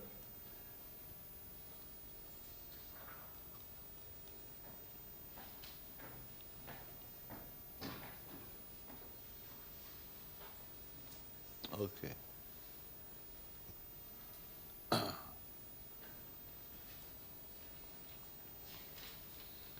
Okay, if we move this way, that's the vertex of the minimum variance portfolio. If we move on the curve to the right-hand side, we define the efficient frontier. The line, the slope of the line is the trade-off between variance and expected return. The three assets, energy index, agriculture index, and the average return of the portfolio are characterized by optimal variances that lie on the lower or inefficient part of the efficient frontier. Assuming that the optimal substitute for these three assets is to match their variances, expected returns of 26.85%, 13.1%, and 11.5% should be the returns on an annualized basis on these three assets.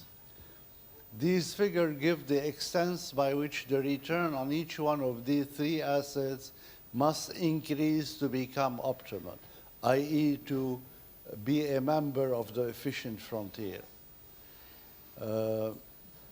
It should be recalled that the average return of all these indices in the portfolio is statistically no different from zero. Whereas these are relative to zero are huge numbers.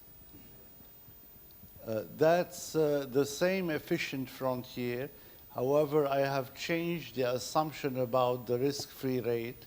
In the first case, I took the in-sample rate on the T-bill, and on the second flatter curve, I took a higher rate, which is over many years in the US. The tangency portfolio. This is an important position on the efficient frontier. The portfolio depends on the assumed risk-free rate. As you can see here, it is a little bit to the right with the flatter curve.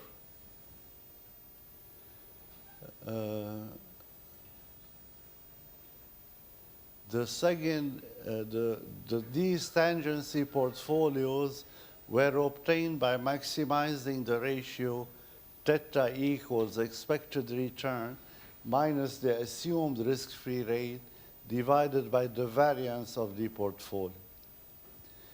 The first capital market line for that specific riskless return has an average return of 12.9% annualized, a figure which is quite close to the return on a well-diversified portfolio of common stocks. The fact that the data in this paper result in reasonable values for the tangency portfolio is testimony to the soundness of the model.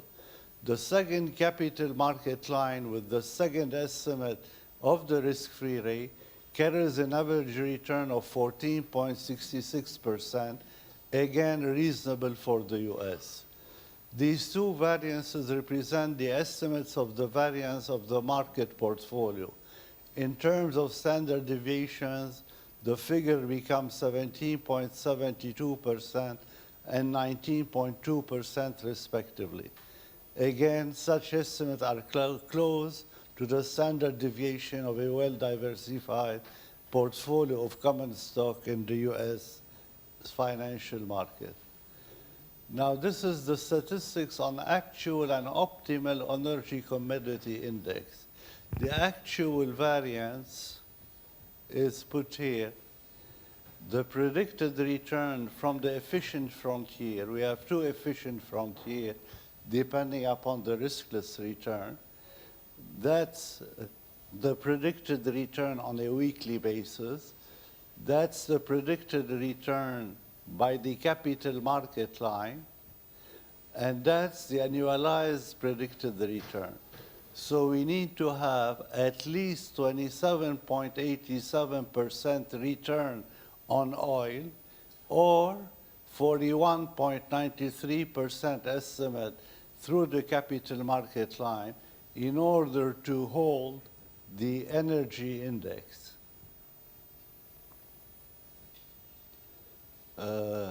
That's the result of a synthetic two-fund portfolio of the energy commodity index.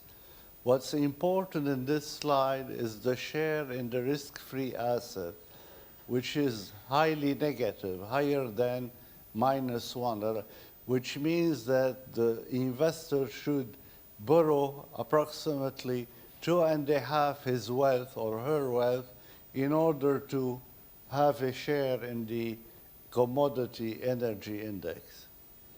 This shows how leveraged the portfolio should be and how aggressive it should be to match the variance of the oil commodity index. Our conclusion is the following. The energy index has the highest standalone risk, both economically and statistically, with an annualized standard deviation of 32.8%. The next in line is the methyl index with an annualized standard deviation of only 21.2%. An annualized return of at least 27.9% is required to hold long the energy index. The required return can reach 41.9% with different assumptions about the risk-free rate. A highly leveraged and aggressive position is needed to hold the energy index, e.g. the investor must borrow some 3 times her wealth. The energy share in any portfolio is always negative, i.e. the energy index is always shorted. It is unclear whether shorting the energy index to this extent is practicable and feasible. Thank you.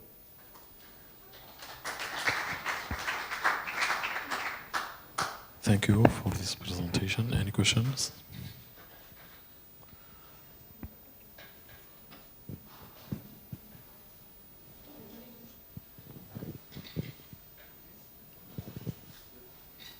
Okay. Okay. Good late afternoon. So what do you think the implications of your presentation are for long-term investments? It's a bad investment, very bad investment. In the energy stocks? As an asset, as a financial asset, it should be avoided for sure. And so? Only if you can short it, it will be interesting to hold. So do you think that means there will be less investment? In oil itself, yes. However, you could study oil companies. Oil companies may have a positive return. In this case, we have a 0 return on a weekly basis.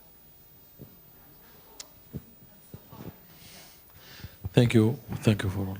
Thank you.